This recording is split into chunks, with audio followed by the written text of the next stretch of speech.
First quarter exam in Filipino, grade 2. Ipakilala ang iyong sarili sa Filipino. Ako si Chico Isaac T. Eugenio. Pinanganak ako noong Nobyembre 2000.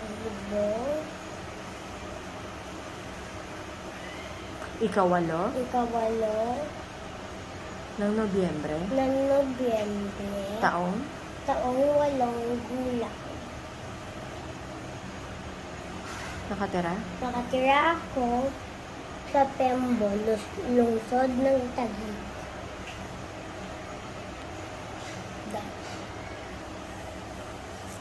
Sige, recite or sing. Sing muna. A folk song. A Filipino folk song that you learned this quarter. What are my Filipino folk songs? I should remember. Could you tell me? Magtanim ay bibiro at tong pakitong dito. You choose just one. Tong pakikiki. Sige. Tang pakikikito. Alimango sa dagat. Malaki at masarap. Kay hirap hulihin sapagkat nangangagat. Pakikikito. Alimango sa dagat. Malaki at masarap, kay hirap hulihin, sapagkat nangangagat. Pakatakatang, alamango sa dagat, malaka at masarap, kay hirap hulihin, sapagkat nangangagat. Ting,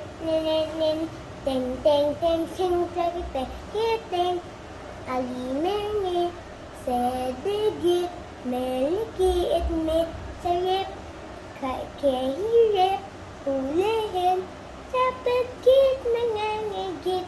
Ting,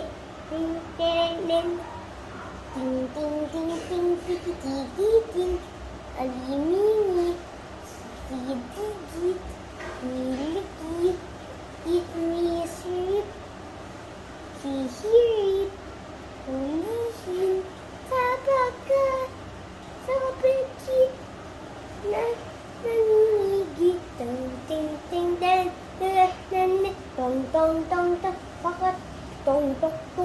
Pakatokotong, alimango sa dagat, malaki at masarap, kay hirap hulihin, sapagkat nangangagat. Pakatokotong, alimango sa dagat, malaki at masarap, kay hirap hulihin, sapagkat nangangagat.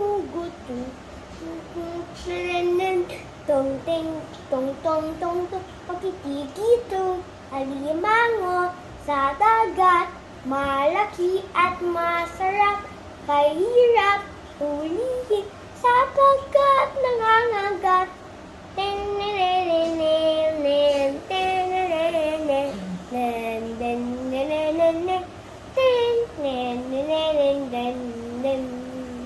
Okay, next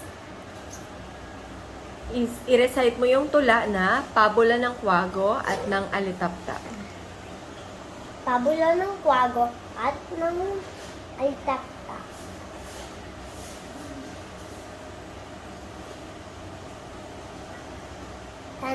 Saan ka pupunta, Mr. Alitaptap? Bakit may iniwan ang puno ng dapdap?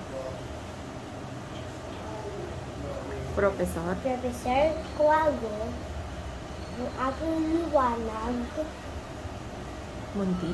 munti, May may nais ko tumanglaw tumanglaw yun ng liwanag. landas. Ng landas. Landas.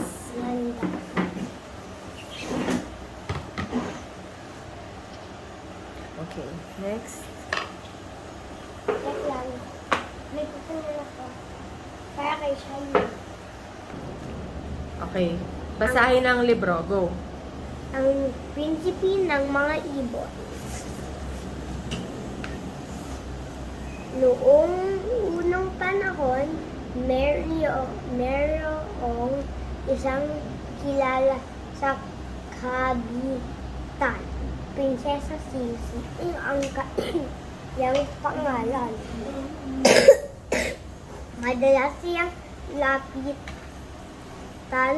ng mga taga-tungkiyang upang makipagkwentuhan lamang. Ugali ng prinsesa ang pamamahal sa kamilahan at pakikipag-usap sa mga maninda. Hindi maselan sa tao ang ating prinsesa, bida ng isang matandang nakatinda ng gulay. Nakabait ng tunay, magswerte ang magpapasawa ng prinsesa. Sagot ng mamimiling babae. Don. Agad ko. Ikwento mo sa akin ang storya ng ang prinsipe ng mga Binasa ko na ibon. Oo nga, pero ikwento mo yung story. Narrate. Pagkatapos, mga ibon.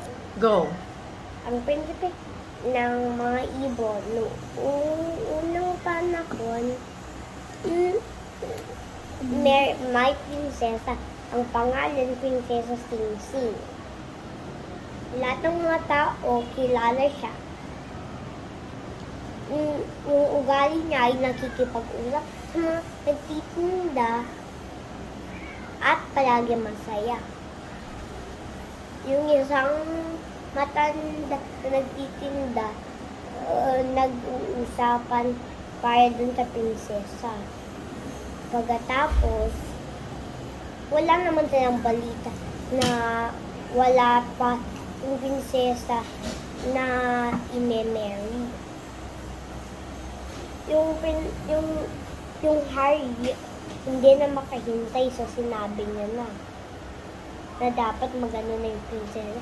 So, pinakita na yung prinsesa. Nagulat yung Harry, ibon lang. Yun yung ayaw pumayag yung Harry, kaya lang nung may mga giants at thieves, yung pumayag yung Harry, pero hindi naman pala totoo. So pagkatapos no, yung prinsesa naging ibon at yung Harian nalungkot. Ano ang natutunan mo sa storya? Always keep your promises. Paano mo yun i-apply sa sarili mong buhay? Pag may promise ka, you have to keep it done.